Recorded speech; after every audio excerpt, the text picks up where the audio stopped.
আমরা দেখতে চেয়েছিলাম যে একটা এখন আমরা দেখতে চেয়েছিলাম আমরা নারীরা যেভাবে যুদ্ধ করেছিল তারাও ওইভাবে এখনো যুদ্ধ করবে, কিন্তু ওনারা হারিয়ে গেছে, এটা আসলে ঠিক না। ওরাও যুদ্ধ করছে, কিন্তু হারিয়ে যেতে দেওয়া উচিত না ওদেরকে। তারপর আমরা শহীদ উসমান হাদিকে দেখেছিলাম উনি প্রতিবাদী হয়ে উঠতে, উনি যেইভাবে কথা বলছিল মনে হচ্ছিল যে উনি একাই বুঝি প্রতিবাদ করছে, এমন ভাবে উনি কথা বলছিল, কিন্তু ওনাকে থাকতে দেওয়া হলো। তারপর এখন আমরা দেখতে পাই আমাদের জুলাইকে কলুষিত করার জন্য তারা উঠে পড়ে লেগেছে একটা দল। তারা আমরা কিন্তু বুঝতে পারছি যে তারা কারা, কারণ ভারতীয় আধিপত্যবাদ আমাদের ভিতরে কিন্তু জেগে বসেছে, কিন্তু আমরা এটা থেকে মুক্তি পাওয়ার জন্য এই জুলাই যুদ্ধ করেছি। জুলাই যে যুদ্ধ হয়েছে সেটা থেকে মুক্ত হওয়ার জন্য আমরা কারো কাছে মাথা নত করতে চাই না। কেউ আমাদেরকে বলবে তুমি এটা করো ওটা করো, আমরা সেটা করবো, সেটা হবে না। আমাদের বাচ্চারা দেখিয়ে দিয়েছে যে আমরা ভারতের আধিপত্য চাই না। ভারত কেন, অন্য কোনো দেশও আমাদেরকে কিছু বলবে আর সেটা নিয়েই আমরা থাকবো, সেটা হবে না। আমরা এতগুলো বছর পর, প্রায় 54 বছর পরে কি আমরা আসলে স্বাধীন হতে পেরেছি? পারিনি, কারণ আমরা আসলে স্বাধীনই হই। আমরা পরাধীনতার শিকলে যেভাবে বাধা ছিলাম ওভাবেই বাধা আছি। তাই আজকে সময় এসেছে আমাদের এই শিকল থেকে আমাদেরকে বের হয়ে আসতে হবে।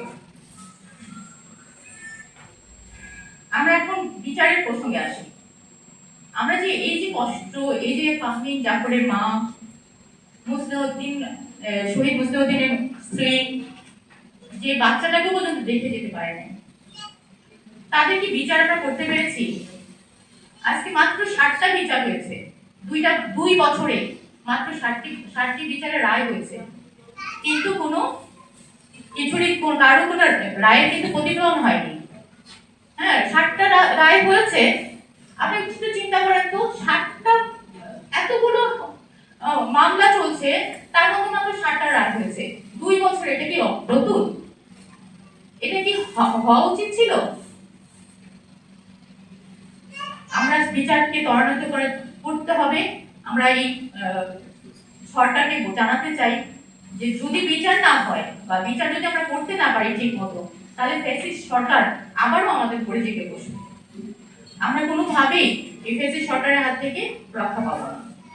তারপর ওনারা আবারও বলছেন যে আমাদের যে সংস্কার, যেই বাচ্চারা যেটা নিয়ে আসলে তারা জীবন দিয়ে গেছে, সেই সংবিধানে ওনারা সংশোধনী চায়, কিন্তু আমাদের বাচ্চারা চেয়েছিল সংস্কার, কিন্তু ওনারা চায় সংশোধনী।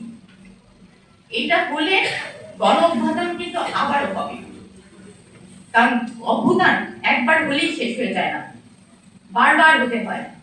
তো ওনারা হয়তো বুঝতেই পারছে না যে এই বাচ্চারা একবার দাঁড়িয়ে গিয়েছে, তারা বারবার দাঁড়াতে পারবে। আমরা মারা যারা একবার দাঁড়িয়েছি তারা আবার দাঁড়াবো।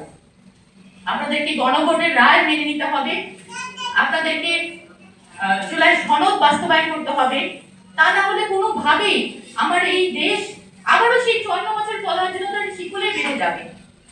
তো আমাদেরকে অবশ্যই আবারও মনে হয় পথে নামতে হবে। যদি আপনারা গণভোট এবং গণরায় যে দিয়েছে সেটা যদি মেনে না নেন, জুলাই সনদ যদি বাস্তবায়ন না করেন, আমরা আবার নামবো। সবাইকে ধন্যবাদ আমাকে কথা শোনার জন্য। আসসালামু আলাইকুম।